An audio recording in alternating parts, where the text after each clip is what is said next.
ကျမ်းမာတော်မူကြပါစားခင်ဗျာအပြင်စားတွေကမှကျန်းနေတတ်တယ်ဆိုတဲ့အိမ်သားတွေများရှိမယ်ဆိုရင်ဒီဟင်းလေးချက်ကြည့်ဖို့အကြံပေးလိုက်ပါတယ်ကျွန်တော်ထိုင်နေကြစားသောက်ဆိုင်တစ်ခုရဲ့ကြက်သားကြက်တလုံးမုံကြီးဟင်းကြိုချက်နီလေးပဲဖြစ်ပါတယ်အရင်ဦးဆုံးချင်းကြက်သွန်ဖြူနန်းနန်းမြေငရုတ်ကောင်းဆန်လုံးမုံစားကြက်သားမုံတို့နဲ့ဟင်းရည်အိုပြင်ဆင်ပါမယ်ကြက်သားညီနံမထွက်ဖို့နဲ့အနက်ရတာထူခဲ့စေဖို့အတွက်ငံပြိုင်အနေငယ်ကူထားပါတယ်ပြီးတော့ရေသင့်တယ်လို့ထဲကစူပွက်လာတဲ့အထိတည်ထားလိုက်ပါမယ်ဟင်းကိုတည်ထားတော့မှလိုအပ်တာတွေပြင်ဆင်ပါမယ်။ကြက်ရေခွန်ကအခက်မသိညှိတက်လို့မထည့်တာကောင်းပါတယ်။ကြက်သားတစ်ဝက်ကိုစိတ်ကြိုက်အနေထားနဲ့ပပလီထားပါမယ်။ကြံတစ်ဝက်ကိုတော့ကြက်သလုံးလုပ်ဖို့အတွက်နှုတ်ဆင်ပါမယ်။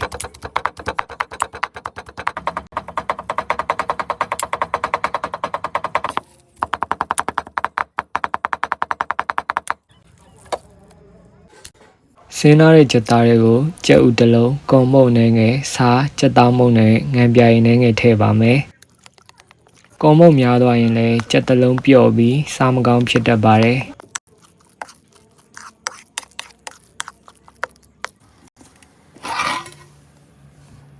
ဟင်းကိုဆူလာပြီဆိုရင်တော့ကြက်သားလီးထားတာအရင်ထည့်ပါမယ်။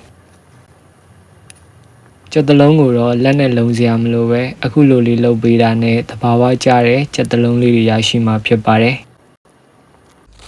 မုံညင်းဖြူစားမုံညင်းစိန်ဂေါ်လခါရွယ်ထိုင်ဝမ်မုံညင်းတို့နဲ့လည်းစားကောင်းပါတယ်။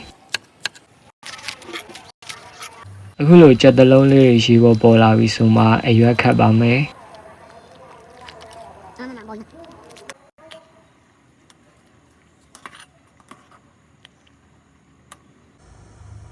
နာဂါဆာရီငါးငယ်ပြားရီကအငံမစူးပဲအနက်တင်တင်မွေးစေပါတယ်အချုံမမပါဝင်တာကြောင့်ကျမကြီးအတွက်လည်းထူးတင်တော်ပါတယ် FDA နဲ့ဟာလာရရှိပြီဖြစ်တာကြောင့်လူမျိုးဘာသာမျိုးစားသုံးနိုင်ပါတယ်